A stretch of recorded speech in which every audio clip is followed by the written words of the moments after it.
مخې کا صدر صاحب زنده‌باد صدر صاحب دا ماشومان یې لږې لږې را مخې کا استاد جي صدر صاحب صدر صاحب صدر صاحب صدر صاحب موبایل صدر صاحب دی ګریډ ډاکټر صاحب الګا ډاکټر پر دې ځای ته خو نیم راوسته دا دومره خلک او ماته صدر صاحب خپل ځای دی راځه دا ټول هم تا ته راټول شوي دي ها ته وینا صدر صاحب دی ګریډ او که نه څنګه چل دی ما کار پوښي که نه مړه ته وړه دې کارونه نه که نه چې ګورې بس خپل کار او خپل کار او خپل کار بل چا فکر او غم درسره نشته چې هغه به شي پرېږده وړه دې کارونه نه مړه څوک نو صدر صاحب نن سبا ټول هم دې پسې ګرځي نو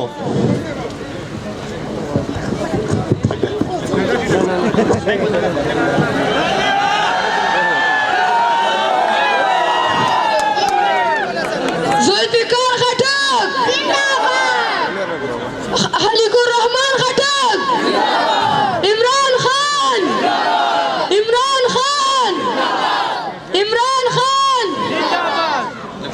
دلته لاره نشته الګا دا کوم ناراضه او دا پکې څوک شو دا کومې پارټۍ ول دی خو موږ سره نه یار دا صدر صاحب دا خلاف پارټي ده که نه ها څوک دي دا دا عمران خان دی عمران خان ها دي څوک دی یو دا د جلوزو تنظیم والا دي مړه نو دا دومره خلک مچ راواړلو خو دی به هم دې راغلولي و که نه څه لب جب دې وسر کړی و که نه دګي که نه صدر صاحب دا ټول خپل لیډر سره لکه دیوال په شان ولاړ دي مړه ته مونږ هسې دې تماشو دپاره ساتلی ته ګوره زه ځای ته او څنګه راغلم تماشه یې کوه زه ټرای پې ووه تاسو ما ته دا ووایئ تاسو چې د عمران خان ته ووټ اچوئ او هغه پسې دومره چغې وایي هغه تاسو ته اخر کړي څه دي دلته کې تاسو د ټولو د عمر د کارکردګي د عمران خان یو سکال پسې نشئ رسېدی نور څه مو نشو کولی هغه هم بند کړو ودرېدو صدر صاحب مړه سرکوزیه غلی شه ته ګوره اوس تماشه کوه زه د څنګه ځان ته راوړم زه راواړوه که نه ځه ګورئ تاسو چې د عمران خان ته ووټ اچوئ نو هغه خو په جیل کې غریب پروت دی ګوره ووټ مونږ ته راکوئ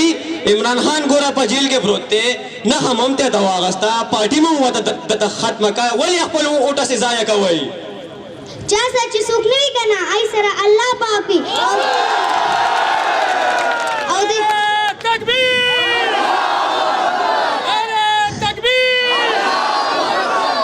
او د زلوزو تنظیم شته که نه څنګه خپل لیډر سره خرغونې ولاړ دي او الحمدلله ټولو زلوزو دی پسې ده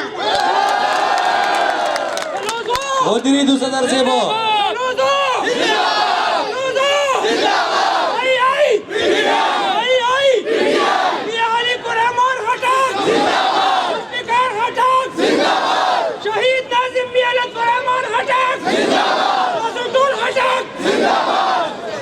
صدر صاحب ودرېدو مړه سرکوزیه ته ګوره ته لږ صبر خو ځان کې راوله که نه ځای ته ځان پر راړوم که نه ته تماشه کوه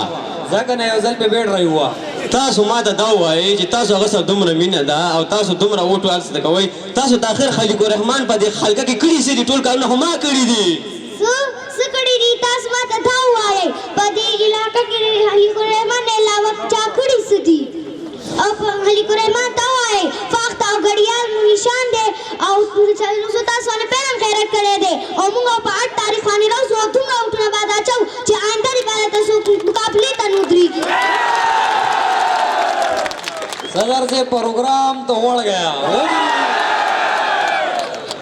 سرکوزیه ما ته خو داسې لګي ما خو په تا باندې شک دی چې خپل ووټ په هم دې ما وي که نه صدر صاحب که سپاره باندې وی ما خپل هم د عمران خان دی ما تاسو ټول ته دا خواست دی چې تاسو په 8 تاریخ باندې راوځئ او په سپین کاغذ باندې فاخته ته او په شین کاغذ باندې ګډیال ته ووټ ورکړئ چې عمران خان کامیاب شي